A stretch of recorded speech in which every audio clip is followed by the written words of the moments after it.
الحمد لله وكفى وسلام على عباده الذين اصطفى أما بعد فأعوذ بالله من الشيطان الرجيم بسم الله الرحمن الرحيم قل إن صلاتي ونسكي ومحياي ومماتي لله رب العالمين أما بعد فقال النبي صلى الله عليه وسلم بلغوا عني ولو آیہ رواه البخاری۔ عزیز سامعین کرام،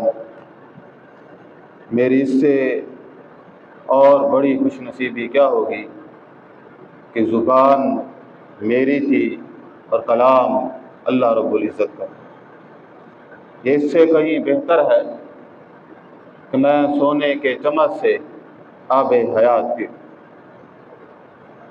اگر آپ ناز سننے کے لیے نہیں بلکہ اپنی زندگی بدلنے کے لیے یہاں تشریف لائے ہیں تو یہ موضوع، آج کا یہ موضوع آپ کے لیے ہے کہ جس کا عنوان ہے کہ خوش نصیب ہے وہ شخص، خوش نصیب ہے وہ شخص جس کی زندگی کا محور اللہ تعالیٰ کی ذات۔ تو سب سے پہلے تو ہم نے اپنا جائزہ لینا ہے، کیا میری زندگی کا محور اللہ جل شانہ کی ہستی ہے یا پھر میری زندگی کا محور کچھ اور ہے؟ تو ہم نے یہ دیکھنا ہے، پہلے اپنا تصفیہ کرنا ہے۔ ہم ہر وقت کیا سوچتے ہیں؟ ہم کس کی تلاش میں ہیں؟ ہماری زندگی کا مین مقصد کیا ہے؟ ہم کس کے لیے تڑپ رہے ہیں؟ ہم ہر وقت کس کو پانے کی کوشش کر رہے ہیں؟ ہماری زندگی کا مین مقصد کیا ہے؟ ہم چاہتے کیا ہے؟ پہلے تو ہمیں اس بات کا اندازہ ہونا چاہیے کہ ہم بھاگ کس کے پیچھے رہے، کیا چیز ہم حاصل کرنا چاہتے ہیں اپنی زندگی میں، کس کو پانا چاہتے ہیں؟ تو کیا جس چیز کو پانا چاہتے ہیں وہ اللہ تعالیٰ کی ہستی ہے یا کچھ اور ہے؟ ایک مومن کی زندگی تو بعض اس کی زندگی کا محور کیا ہوتا ہے؟ اللہ تبارک و تعالیٰ کی ہستی کو پانا۔ یہ کوئی چھوٹی بات نہیں، وہ جو بھی عمل کرتا ہے اس کی انتہا اسی پہ کھڑی ہے، اس کی ساری سوچ کا محور اللہ تعالیٰ کی ذات۔ وہ جو بھی عمل کرتا ہے اس عمل کا اختتام وہ اسی ذات باری تعالیٰ پہ کرتا ہے، کہ چھوٹی بات نہیں۔ عزیز سامعین کرام، ہم خود ذرا اندازہ لگائیں کہ ہماری زندگی کا محور وہ ذات باری تعالیٰ ہے یا نہیں ہے۔ تو ہم جب اپنی ذات کو دیکھتے ہیں تو پھر یہ دیکھتے ہیں کہ کوئی آدمی مال کے پیچھے سرگرداں ہے، نہ وہ سردی دیکھتا ہے نہ وہ گرمی دیکھتا ہے، نہ وہ تھکاوٹ دیکھتا ہے نہ وہ دن دیکھتا ہے نہ وہ رات دیکھتا ہے، بلکہ اسے اپنا آرام بھی پسند نہیں، دولت پسند ہے۔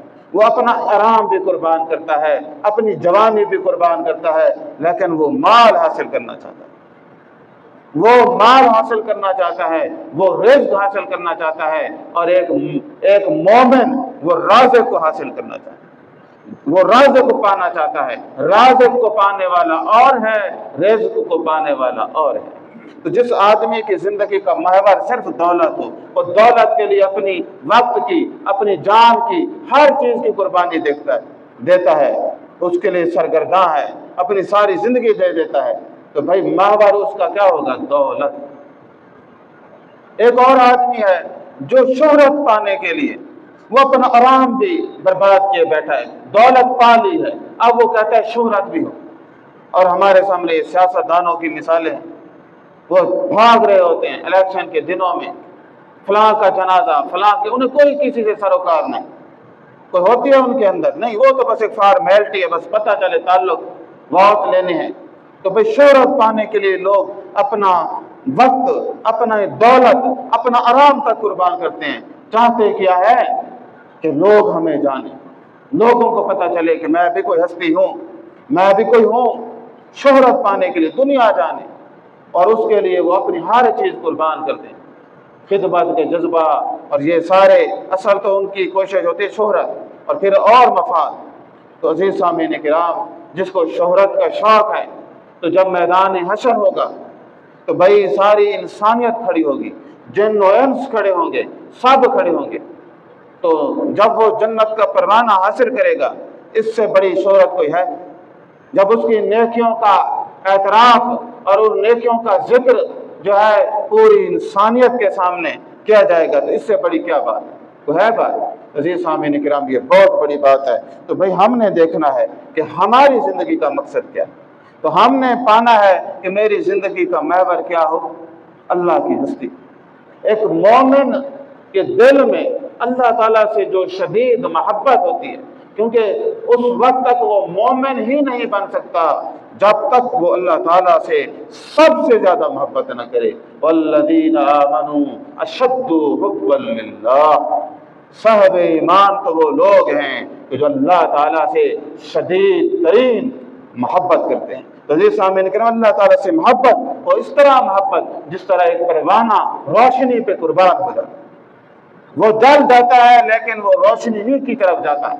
ایک پروانہ روشنی کی طرف جاتا ہے، ایک تتلی پھول کی طرف جاتی ہے۔ جس طرح ایک پھول اور تتلی کا تعلق ہوتا ہے، اسی طرح ایک مومن کا اور اس کے رب کا تعلق، اور مومن اللہ کی طرف اسی طرح کھینچا چلا جاتا ہے جیسے پیاسا جو ہے وہ پانی کی طرف جاتا ہے۔ تو عزیز سامعین کرام، اگر ہم میں یہ جذبات نہیں ہیں، بھئی اگر ہم میں یہ ایمان کے جذبات نہیں، ہمارا فکر کا محور، ہماری زندگی کا محور وہ ذات باری تعالیٰ نہیں، تو پھر ہمیں سوچنا چاہیے کہ ہمارا کیا معاملہ آگے بنے گا۔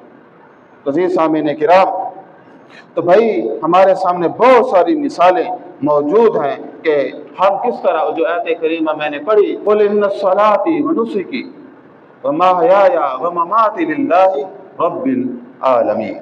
تو عزیز سامعین کرام، اتنی یہ ایک آیت کو یہ اللہ تعالیٰ کے محور کو سلیکٹ کرتی ہے۔ ایک مومن کی زندگی کا محور کیا ہوتا ہے اس کو یہ بیان کرتی ہے۔ فرمایا کہ بتا دیں میری نماز، ان الصلاۃ ونسکی میری قربانی، ومحیایا میری حیات، ومماتی اور میری موت، للہ رب العالمین، جینا مرنا میری نماز و قربانی کس کے لیے؟ یہ وہ سچا مومن ہے جس کا محور کون ہوگا؟ اللہ تبارک و تعالیٰ کی ہستی ہوگی۔ عزیز سامعین کرام، یہی حقیقت ہم نے اپنے اندر پانی ہے کہ ہم نے کیا کرنا ہے، اپنی زندگی کا محور کس چیز کو بنانا ہے؟ اللہ جل شانہ کی ہستی۔ کوئی آدمی مال کی تلاش میں گم ہے، کوئی آدمی شہرت میں گم ہے، کوئی آدمی کی زندگی کا محور بس اس کی اولاد ہے، اسی میں گم ہے، اور کوئی آدمی اپنی نفس کی بندگی میں مصروف ہے، بس وہ کہتا ہے نفس کی بس دل خوش ہو گئے۔ خوش نصیب ہے وہ شخص، وہ انسان جو ان سب چیزوں کو پسے پس ڈال کے اللہ تعالیٰ کی ذات کو اپنی زندگی کا محور بنائے۔ اس کی زندگی کا محور کیا ہے؟ اللہ تبارک و تعالیٰ کی ذات۔ تو آج ہمیں اپنا جائزہ لینا چاہیے ہوگا کہ واقعی ہم اپنی زندگی اللہ تعالیٰ کی رضا کے مطابق گزار رہے ہیں یا نہیں۔ ہمارے شب و روز اللہ تعالیٰ کی رضا میں یاد میں معمور ہیں کہ نہیں ہیں؟ کیا ہماری ہر خوشی، کیا ہمارا ہر غم، ہر فیصلہ اللہ تعالیٰ کے ساتھ سے جڑا ہوا ہے، اللہ تعالیٰ کی یاد سے معمور ہے یا نہیں ہے؟ تو اگر نہیں تو آج ہم عہد کریں کہ ہم کیا کریں گے، اپنی زندگی کا محور، مرکز و محور کس کو بنائیں گے؟ اللہ تعالیٰ کی ہستی کو، اس ذات باری تعالیٰ کو۔ عزیز سامعین کرام، اللہ تعالیٰ کی ہستی کو محور بنانے کا کیا معاملہ ہے؟ کیا معاملہ ہے؟ پہلے تو ہم ذرا یہ دیکھیں کہ ہماری خوشی، جب انسان خوش ہوتا ہے نا تو یہ خوشی میں دائرہ شریعت سے بھی باہر آ جاتا ہے، اور وہ اپنی خوشی کا اظہار اللہ تعالیٰ کی بغاوت میں کرتا ہے۔ وہ کس میں کرتا ہے؟ اللہ تعالیٰ کی بغاوت میں اپنی خوشی کا اظہار کرتا ہے۔ تو جب مومن ہوتا ہے وہ اس طرح نہیں، وہ تو دائرہ شریعت میں خوشی کا اظہار ہے، دائرہ شریعت میں صبر کا اظہار ہے۔ تو یہ سامعین کرام، ہماری زندگی جو ہے وہ یا اللہ تعالیٰ کو اپنی زندگی کا محور بنانے کا کیا مطلب ہے؟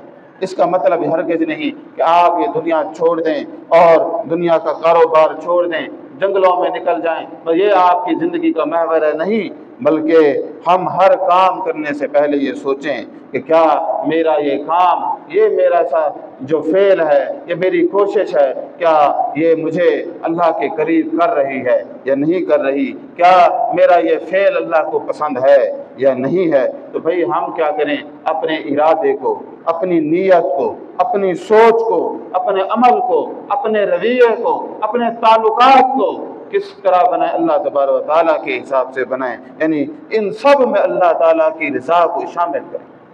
تو آپ دیکھیں گے انشاءاللہ پھر جب ہم اپنا کاروبار حلال کے مطابق کریں گے تو بھئی مال سے محبت کرنے والا حلال رزق نہیں کما سکتا۔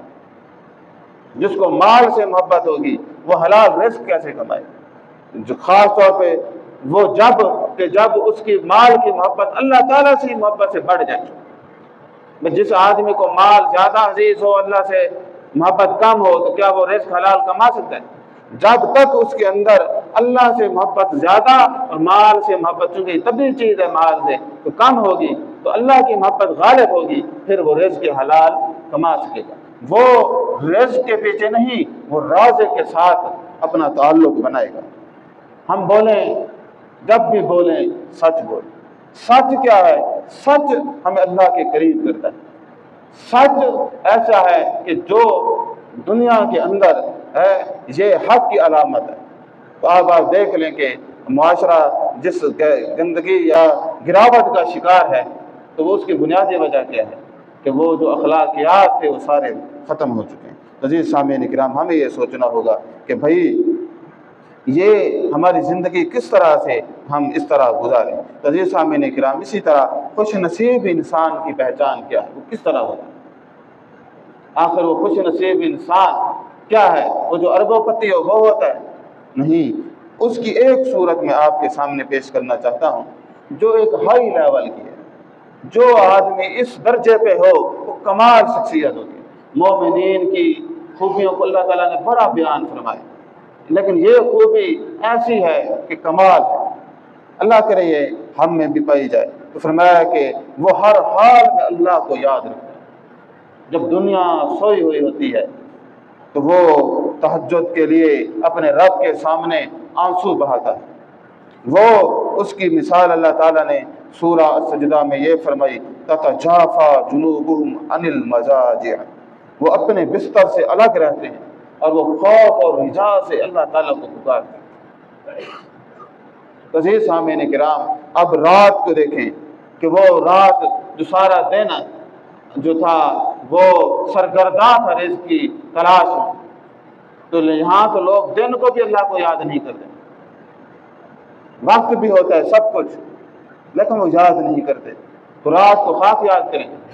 تو فرمایا ایک مومن کی اعلیٰ ترین صلاحیت کو بیان فرمایا کہ جب دنیا سو رہی ہوتی ہے وہ دن میں بھی خدمت کے جذبے سے وہ وقت گزارتا ہے اور رات میں بھی وہ اللہ کی خوشنودی حاصل کرنے کے لیے وہ کھڑا رہتا ہے۔ تو یہ بہت بڑی جو ہے خوبی ہے جو اللہ تعالیٰ نے بیان فرمائی۔ تو اللہ تعالیٰ یہ خوبی ہمارے اندر بھی پیدا فرمائے کہ ہمارے اندر جذبہ ایمان اتنا مضبوط ہو کہ ہماری بھی جو ہے پہلو بستر سے الگ رہیں اور ہم بھی راتوں کو اللہ کو یاد کریں۔ وہ مصیبت میں صبر کرتا ہے، وہ مصیبت میں صبر کرتا ہے اور خوشی میں شکر کرتا ہے۔ مصیبت میں صبر کرنا یہ مومن کا شان ہے۔ مومن میں ایسی صلاحیت ہے کہ وہ صبر میں کیا کرے گا، غم میں صبر یا صبر میں جو ہے مصیبت آئے تو وہ کیا کرتا ہے، وہ صبر کرتا ہے۔ مومن کی یہ شان ہے کہ وہ مصیبت میں صبر کرتا ہے۔ بھئی مصیبت آتی ہے تو اس کو یہ پتہ ہے کہ یہ جو مصیبت آئی ہے وہ اتنا مستقل مزاج ہے کہ اس کو یہ پتہ ہے کہ مصیبت کو دور کرنے والا کون، اس کو یہ بھی پتہ ہے کہ جو مصیبت آئی ہے یہ مصیبت پہ صبر بہت بڑے انعام کی طرف لے جائے گی۔ جس کو یہ پتہ ہے کہ یہ مصیبت مجھے نیکی کی اعلیٰ درجے پہ پہنچائے گی، یہ مصیبت مجھے اللہ کے قریب کرے گی، یہ مصیبت میرے لیے درجات کی بلندی کا باعث بنے گی، تو اس مصیبت کا کیا معاملہ، وہ مصیبت کو پھر صبر سے، تو جب دیکھیں مصیبت پہ صبر کرنا یہ بڑا اجر ہے۔ گویا جس نے مصیبت پہ صبر کر لیا اور اس مصیبت میں وستعینوا بالصبر والصلاۃ، اس نے مصیبت میں صبر و صلاۃ سے اپنا تعلق بنا لیا، اس کی کیا ہی شان ہے۔ عزیز سامعین کرام، یہ مصیبت پر صبر کرنا، اس کو پتہ ہے اس مصیبت پہ صبر کروں گا اجر کتنا ہے، وہ اجر کی طرف نگاہ کرتا ہے۔ اس کو یہ بھی پتہ ہے کہ دیکھیں ابراہیم علیہ السلام پہ وہ مصیبت ہے نا جو آگ میں ڈالا گیا، لیکن ابراہیم علیہ السلام پوری شان و شوکت سے، پوری وجاہت سے وہ آگ کے الاؤ میں کھڑے ہیں، گھبرا بھی نہیں رہے۔ ان کو پتہ ہے کہ یہ مصیبت میرے درجات کو بلند کرنے والی۔ اللہ تعالیٰ کو ان کی یہ ادا اتنی پسند آئی، اس کو قرآن جیسی بابرکت کتاب میں نازل فرمایا جس طرح وہ آگ میں گئے، اللہ تعالیٰ نے فرمایا یا نار کونی بردا وسلاما علی ابراہیم۔ تو بھئی یہ کیا ہے؟ یہ ایمان کا جو جذبہ ہے، جذبہ ایمانی یا ایمان کی تسکین ہے، وہ انسان کو ایسا بنا دیتی ہے، انہیں اس بات کی فکر نہیں رہتی، وہ صبر کا دامن، وہ مصیبت میں صبر کا دامن تھام لیتے ہیں، انہیں صبر سے مزہ آتا ہے۔ دیکھیں بلال حبشی رضی اللہ تعالیٰ عنہ، گرمی کا موسم ہے، تپتی ریت ہے، صرف ریت پہ نہیں لٹایا ہوا، ساتھ وہ سزا بھی دے رہے ہیں، مار بھی رہے ہیں، نفرت کا اظہار بھی کر رہے ہیں، ایک نفرت کا بھی سامنا کر رہے ہیں، مار بھی پڑ رہی ہے، اور وہ دوسرا موسم کی سختیاں بھی ہیں اور دھتکارا جا رہا ہے، لیکن وہ صبر کا دامن پکڑے، ان کو ایمان کا اتنا سرور آیا ہوا ہے، ایمان کا ایک اپنا مزہ ہے نا، تو ایمان کا سرور انہیں اتنا پرسکون بنا رہا ہے کہ یہ جسم پہ لگنے والی چوٹیں ان کے ایمان کو متزلزل نہیں کر سکتی۔ وہ گرم ریت کی بے قراری، ان کا ایمان کا مزہ ان کو اتنا آ رہا ہے کہ وہ اس مزے میں یہ ساری اذیت برداشت کرنے کو تیار ہے۔ ابراہیم علیہ السلام کو ایمان کی وہ تسکین اللہ تعالیٰ نے نصیب فرمائی کہ جس کے بدلے میں وہ کیا ہے، وہ ایسے کھڑے ہیں کہ وہ انہیں آگ کے الاؤ میں بھی جو سکون اور راحت میسر آ رہی ہے کسی اور جگہ ہے۔ تو بھائی جب ایمان کا مزہ انسان کے اندر آ جائے تو بھائی وہ حضرت سمیہ رضی اللہ تعالیٰ عنہ کو دیکھیں، حضرت آسیہ کو دیکھیں، خواتین دیکھیں، ذرا مردوں میں آپ کتنی مثالیں دیکھیں، جب ایمان کی تسکین آتی ہے تو انسان دنیا کی تکالیف اس کو ہلا نہیں سکتا۔ تو تکالیف پہ صبر کرنا اور صبر پہ اجر کی امید رکھنا، اور یہ بھی یاد رکھنا کہ بھائی جب تکلیف آتی ہے نا تو پہلے نمبر پر اسے یہ بات ذہن میں ہونا چاہیے کہ میرے ساتھ کون ہے۔ مصیبت ہے تو پہلے یہ سوچیں کہ میرے ساتھ کون۔ بندہ دیکھتا ہے نا جیب میں کتنے پیسے ہیں، میرے ساتھ کون کھڑا ہے، پھر وہ چوڑا ہو جاتا ہے۔ تو ایک مومن پہ جب مصیبت آتی ہے تو وہ بھی چوڑا ہو جاتا ہے کہ نہیں، میرے ساتھ ان اللہ مع الصابرین، میرے ساتھ میرا رب ہے۔ میرے ساتھ کون ہے؟ رب ہے۔ یہ مصیبتیں چھوٹی ہیں، مصیبتوں کو دور کرنے والا بڑا۔ یہ مت کہو خدا سے میری مشکلیں بڑی ہیں، ان مشکلوں سے کہہ دو میرا خدا بڑا ہے۔ تو مشکلیں کوئی چیز نہیں عزیز سامعین۔ اسی طرح جب شکر کی بات آتی ہے تو وہ اپنی اوقات سے باہر نہیں نکلتا، وہ شکر میں بھی اللہ کی قربت کے راستے ڈھونڈتا ہے، وہ شکر میں بھی اللہ کی بغاوت نہیں کرتا، وہ شکر میں بھی کیا کرتا ہے، اللہ تعالیٰ کی قرب کے ذریعے حاصل کرتا ہے۔ وہ ایمان والا شخص یہ سوچتا ہے کہ جتنی نعمتیں اللہ نے مجھے دی ہیں، میرے رب نے دی ہیں، کیوں نہ میں اس کا اور زیادہ برگزیدہ بندہ بنوں کہ میرے اوپر اس کا اور فضل ہو۔ وہ شکر کا جذبہ اپناتا ہے، بغاوت کا معاملہ نہیں کرتا۔ ہم انسانی نفسیات یہ ہے کہ جب اللہ تعالیٰ اسے عطا آسودگی دیتے ہیں وہ اللہ تعالیٰ کی سب سے زیادہ بغاوت دیتے ہیں۔ 4 پیسے ہے نہیں تو بغاوت کی انتہا کر دیتا ہے۔ تو مومن کیا ہے، وہ صبر کا دامن، وہ شکر میں گرفتار رہتا ہے، وہ اللہ تعالیٰ کے شکرانے کے طور پر کھڑا رہتا ہے، یعنی ہر حال میں اللہ کے ساتھ جڑا رہتا ہے۔ نہ دولت میں وہ مغرور ہوتا ہے، نہ فقر میں وہ شاکی ہوتا ہے۔ تو وہ ایسا ہے کہ دولت ہو پھر بھی عاجزی کو اختیار کرے، عاجزی، اور یہ کتنی بڑی بات ہے۔ اور دوسرا ہے کہ اللہ تبارک و تعالیٰ کی رضا کو ہر چیز پہ مقدم رکھنا۔ ہر فیصلہ، ہر سوچ کی انتہا یہ ہوتی ہے میرے اس قدم سے، میرے اس عمل سے، میری اس سوچ سے، میرے اس فیصلے سے، میرے اس اقدام سے میں اپنے رب کے قریب ہوں گا یا دور۔ اس سے صرف اللہ تعالیٰ کی رضا مقصود۔ کس کی رضا چاہیے؟ اللہ تعالیٰ کی رضا ہر چیز پر مقدم رکھتا ہے۔ تو عزیز سامعین کرام، اگر کوئی آدمی اللہ کی رضا کو مقدم رکھتا ہے تو اللہ تعالیٰ کی رضا کوئی آسانی سے حاصل جو ہے نا وہ ایسی نہیں کہ کوئی اور چیز ہو۔ جو آدمی اللہ تعالیٰ کی رضا کو مقدم رکھتا ہے وہ آدمی اس بات کا پورا خیال رکھتا ہے کہ بھئی جو اللہ تعالیٰ کی رضا ہے نا وہ حاصل کیا ہوگی، وہ دنیا کا حق کھا کے حاصل نہیں ہوتی، وہ خدمت کے اعلیٰ ترین جذبوں سے حاصل ہوتی ہے۔ وہ اللہ تعالیٰ کی رضا خدمت کے اعلیٰ ترین جذبوں سے حاصل ہوتی ہے۔ اس میں جب جو آدمی اللہ کی رضا پاتا ہے تو اس کی خوشنودی حاصل کرتا ہے تو پھر اس سے اس کی جو مخلوق ہے وہ بھی سیراب ہوتی ہے۔ میں اللہ تعالیٰ کیا مخلوق کو ناراض کر کے پھر راضی ہوتا ہے؟ نہیں، اللہ تعالیٰ کی خوشنودی حاصل کرنا، رضا حاصل کرنا، وہ تو جہاں اللہ تعالیٰ کے ساتھ وابستہ نیکیوں کا وہ اپنے ساتھ میل رکھتا ہے، اسی طرح وہ دنیا میں کیا کرتا ہے؟ انسانیت کی خدمت کے جذبے کو اعلیٰ بناتا ہے، یعنی وہ جذبے کو اوپر رکھتا ہے۔ نتیجہ کیا ہوتا ہے؟ تو انسانیت کی خدمت کرتا ہے، تب جا کے اسے اللہ تعالیٰ کی رضا حاصل ہوتی ہے۔ تو بہرحال جب خواہش مقابلے میں ہو اللہ کی رضا کو مقدم رکھے۔ اسی طرح اس کی زندگی میں اخلاص، خلوص بڑی چیز ہے۔ خلوص، نیکی کے ساتھ جب خلوص مل جائے تو نیکی کبھی چھوٹی نہیں رہتی۔ عام سی بات بھی جب خلوص کے ساتھ ہو اس کا درجہ بڑھ جاتا ہے، دکھاوا نہ ہو، کیونکہ مومن کا ایمان ہے نیکی محض اللہ تعالیٰ کے لیے، نیکی محض اللہ تعالیٰ کے لیے ہی مومن کا اصول ہے۔ دکھاوا نہ ہو، نیکی کو دکھاوا نہ بنے، کوئی ریاکاری نہ ہو، کوئی ریا نہ ہو۔ اگر نیکی دنیاوی مقاصد کے لیے کی جائے تو پھر وہ کس منہ سے آخرت میں اس کا اجر کا طلبگار ہوگا؟ جب تھی بھی دنیاوی مقاصد کے لیے یا خود نمائی کے لیے، بھائی خود نمائی کی کوئی ضرورت نہیں۔ نیکی ایسی خوبصورت ہے، نیکی گوہر نایاب ہے کہ انسان جب کرتا ہے تو خود روشن ہو جاتا ہے انسان، وہ تو اسے قیمتی ہیرا بنا دیتی ہے۔ بھائی کتنی عبادات ہیں جو اجتماعی ہیں۔ بھائی جمعہ آپ آئے بیٹھے ہیں، جمعہ کے لیے آئے بیٹھے ہیں نا، تو اجتماعی نیکی ہے۔ آپ کی آنا آپ کی شخصیت کو کیا کرے گا؟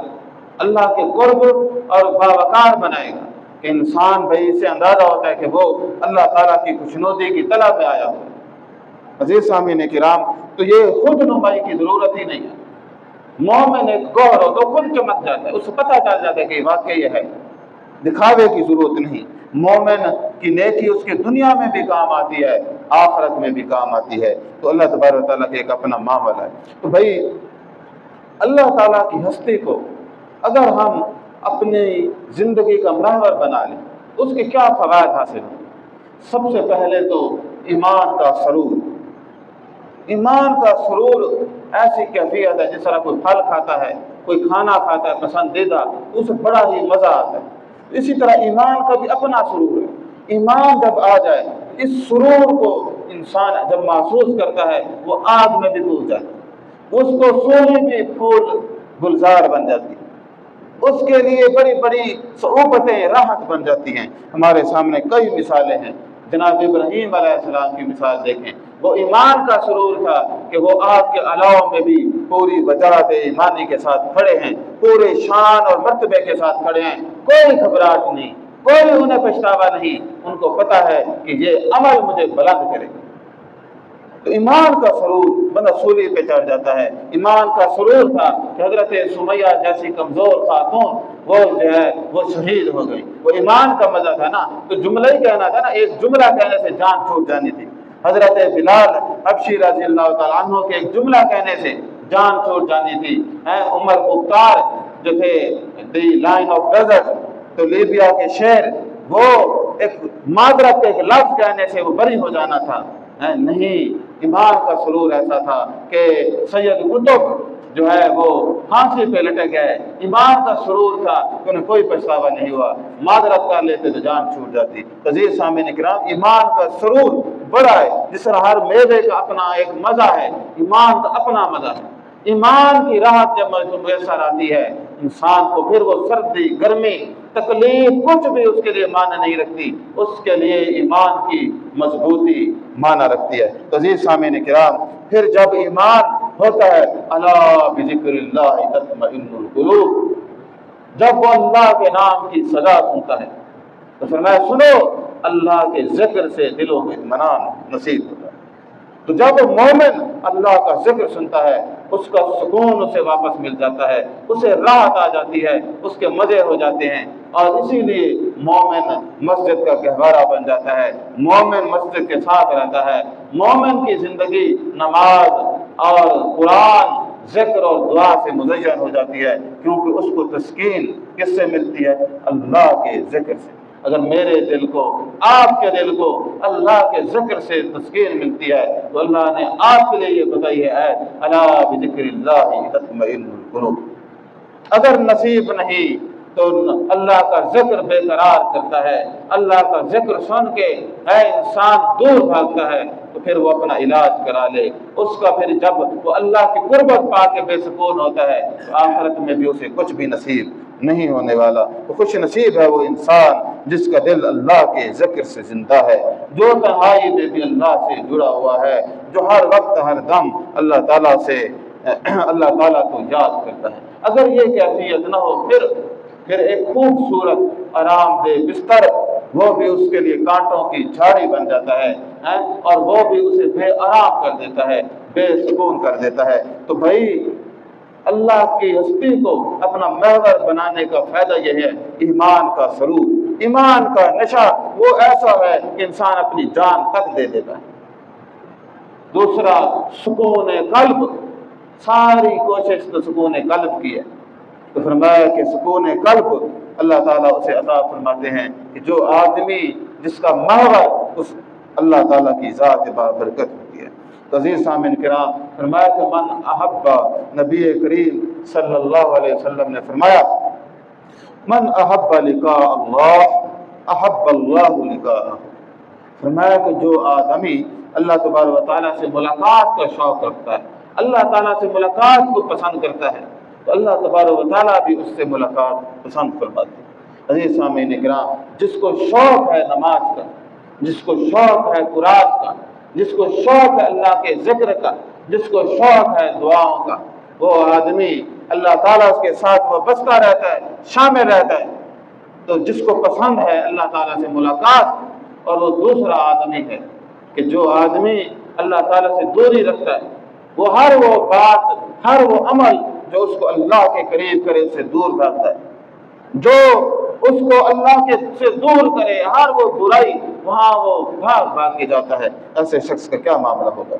عزیز سامعین کرام، اسی طرح فرمایا جو آدمی مجھ سے ملاقات کو پسند کرتا ہے اللہ بھی اس سے ملاقات کو پسند کرتا ہے۔ ایک مومن کے لیے موت کسی اعزاز سے کم نہیں ہوتی، وہ اس محبوب کے پاس جا رہا ہے جس کی ساری زندگی وہ گن گاتا رہا، جس کے لیے وہ ساری زندگی تڑپتا رہا، جس کی خوشنودی پانے کے لیے وہ ہر دم کوشش کرتا رہا، پھر ڈر کس بات کا؟